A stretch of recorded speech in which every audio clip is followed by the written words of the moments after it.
উনি মাগরিবের নামাজ এশারের নামাজ পড়ে একটা মসজিদে শুয়ে পড়লেন, আর শুয়ে শুয়ে হাদিস পড়তেছেন।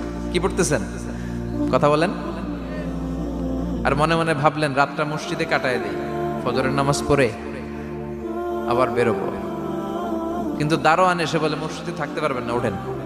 দারোয়ান আছে না, কথা কন। আহমদ ইবনে হাম্বল বললেন আমি শুধু রাতটা থাকতে চাই, আমি তো ফজরেরও মুসল্লি, ফজর নামাজ পড়বো তো এই মসজিদে, আমার থাকতে দাও। দারোয়ান তো দেয় না, কেন? মসজিদে থাকার জায়গা না, যান মিয়া।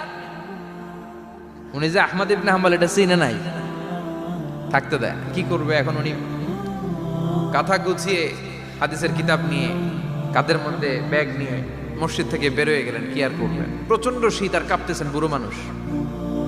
পথিমধ্যে দেখলেন বাজার। বাজার একজন খাব্বাজ, শাবুন খাব্বাজ, যুবক রুটি বিক্রেতা।